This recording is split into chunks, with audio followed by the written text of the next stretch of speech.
Thank you so much, Barry. Wasn't the entertainment this week, and this today, just spectacular, particularly the Supremes. They were just fantastic. Look, welcome everybody to the second annual Spot Food and Film Festival and the Australian Film Walk of Fame induction ceremony. Tonight we have with us tonight, of course, two very, very special guests, Michael Payton and Boy Billy. Welcome.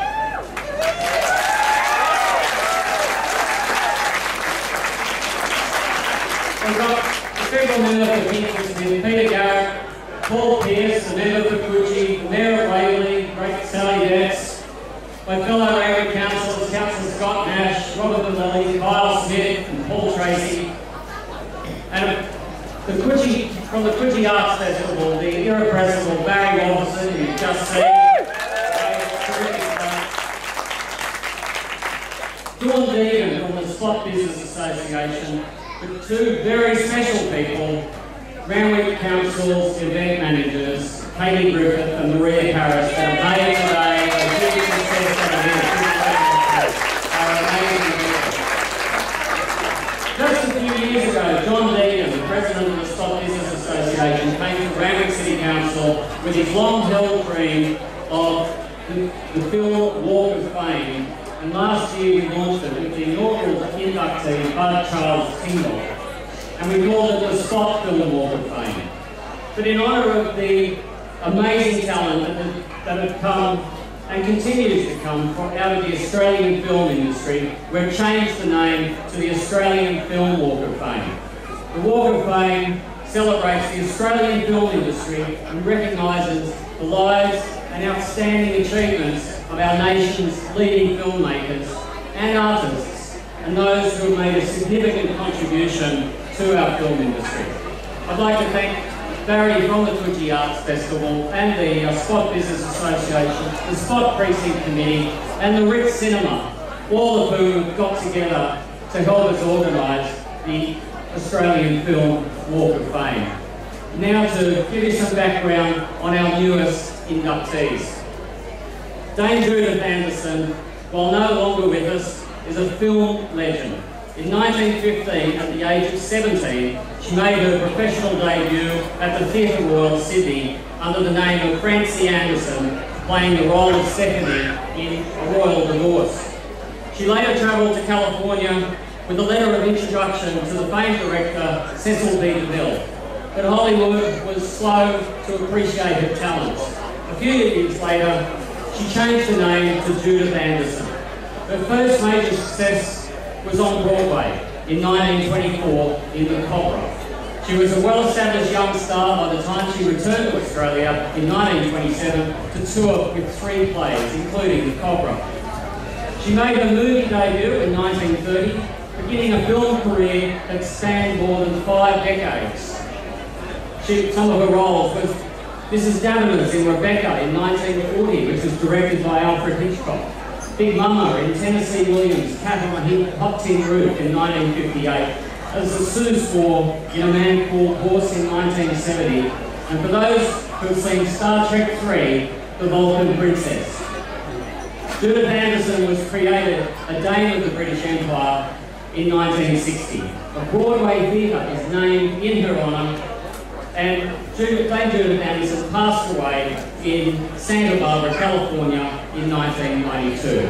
We're going to remember her great contribution tonight. Snowy Baker. Reginald Snowy Baker was an actor and a stuntman who first made his mark as an outstanding sportsman, representing Australia in rugby union, polo, diving and boxing. In 1908, he just narrowly missed out on winning the gold medal in the Olympics for boxing.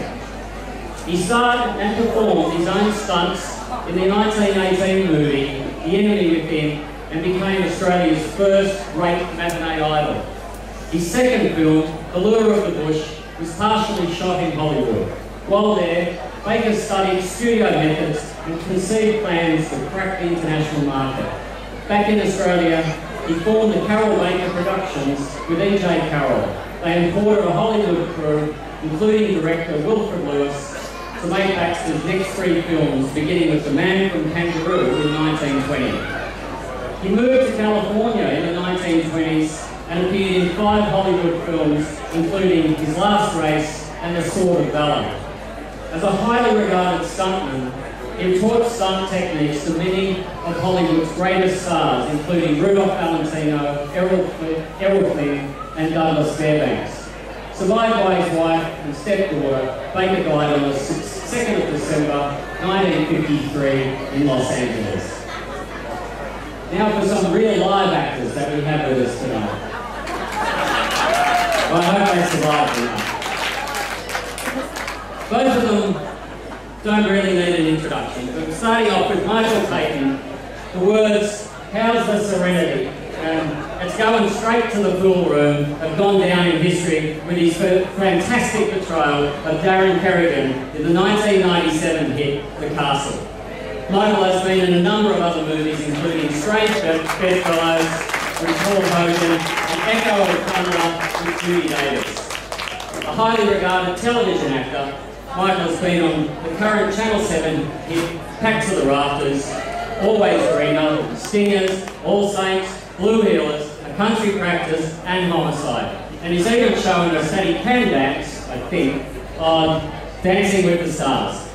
Michael was gracious enough to step in for Buck Tingwell last year as the inaugural Film Walk of Fame inductee, as Bud was too ill to be with us.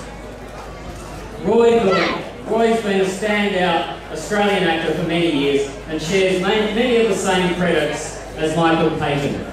He appeared on Packed to the Rafters, All Saints, A Country Practice, Blue Heelers, just to name a few. Currently, he's starring in Australia's most popular television show, Underbelly, as Aussie Bob Trimble. He plays a hardened, big-time drug dealer from Griffith with a softer family side. And I must say, it's entirely appropriate that a mafia boss is being set in concrete today.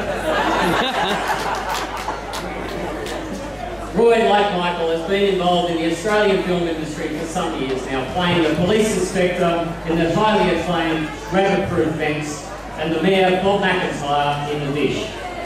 Roy has played parts in Strange Bedfellows, Doing Time for Patsy Cline, and Children of the Revolution. We're very lucky to have Roy Billy here tonight. Please make Roy and Michael welcome. Congratulations.